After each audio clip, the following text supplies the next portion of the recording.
Cinderella by Charles Perrault. Once upon a time there was a gentleman. After the death of his first wife, he married again.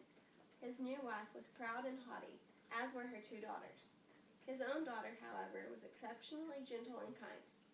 All too soon after the wedding, the stepmother revealed her true nature. She couldn't stand the kindness of her husband's daughter, nor could her two daughters.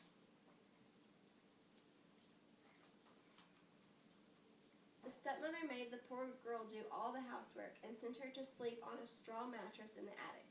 When she finished her work, she would sit in the corner next to the fireplace, among the ashes and cinders. So her stepsisters, to make fun of her, called her Cinderella. But their laughter meant nothing, for Cinderella's beauty and good nature shone through even her ragged clothes. One day, the son of the king announced a grand ball. Many young ladies were invited, including the two stepsisters. The house buzzed with their excitement. They could speak of nothing else.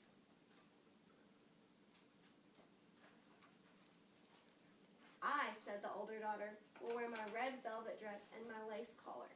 "I," said the younger daughter, "will wear my regular skirt, but with my gown of golden flowers over it, and my diamond barrette." Cinderella had to work even harder than usual. She prepared the clothes, cleaned them, and ironed them. As kind as always, she advised her two sisters about their dresses and offered to do their hair. The two mean girls accepted her offer and teased her. "Cinderella, would you like to go to the ball?" "Oh, I can't," the young girl answered. "You're right. Everyone would laugh at a Cinderella at a ball." Anyone but Cinderella would have messed up their hair after hearing that, but Cinderella did their hair perfectly. The night of the ball finally arrived, and the two sisters left in the highest spirits. When they were gone, Cinderella began to cry. "You would like to go to the ball, wouldn't you?" asked a voice. With those words, her godmother, who was a fairy, appeared before her. "Oh, yes," sighed Cinderella through her tears. "Well, then you will go, I promise. Run to the garden and bring me a pumpkin."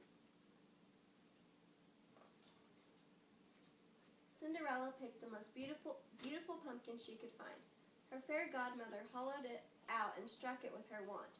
The pumpkin immediately became a beautiful coach made entirely of gold. "Now, Cinderella, open the mousetrap," asked the godmother.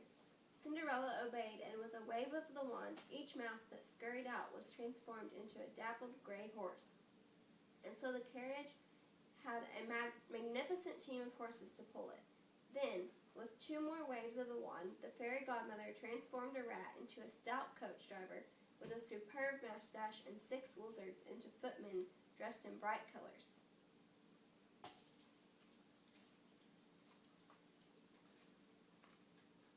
"There, you have what you need to go to the ball, Cinderella. Are you pleased?" asked the godmother. "Oh, yes, but I can't go in my ugly clothes."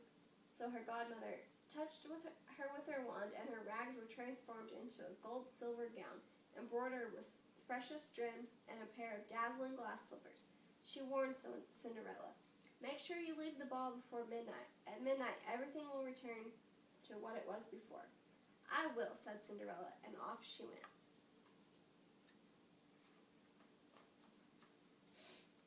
When she reached the castle, the king's son hurried to welcome her. He had been told that a great but unknown princess had just arrived. He took her by the hand and brought her to the ballroom. The room fell silent. Everyone stopped dancing, and the violins stopped playing. All eyes were on the stranger who had just entered. A murmur filled the room. "Oh, how beautiful she is," could be heard everywhere. The king's son asked her to dance. She was so graceful and so light she was admired even more. He did not leave her side for the entire evening. He spoke to her and danced with her all night.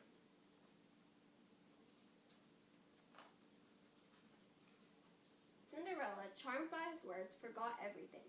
She even forgot what her godmother had told her. Even when she heard the first stroke of midnight, she remember. She leapt up and rushed out at once. Cinderella reached home completely out of breath, without a coach or footman, and wearing her usual ugly clothes. When her two sisters returned from the ball, they told her, "Tonight a magnificent princess came to the ball. At midnight she ran out so quickly that she lost one of her small glass slippers. The king's son picked it up and gazed at it for the rest of the night. He must be in love with this princess. What the two stepsisters said was the truth. For a few days later, the son of the king announced that he would marry the woman whose foot fit in the slipper. First, all the ladies of the court tried it on, but in vain. Then it was sent through the kingdom. The two sisters did everything they could to fit a foot into the glass slipper. They did not succeed. "Let's see if it fits me," Cinderella said suddenly. The sisters began to laugh and tease her. But the gentleman who brought the slipper thought Cinderella was very beautiful. "I've been instructed to have all the young women of the land try on the slipper. Miss," he said to Cinderella, "please sit down and see if it fits you." Cinderella sat down. Without any difficulty put the slipper on her foot. The two sisters were stunned, and even more so when Cinderella took the slipper out of her pocket.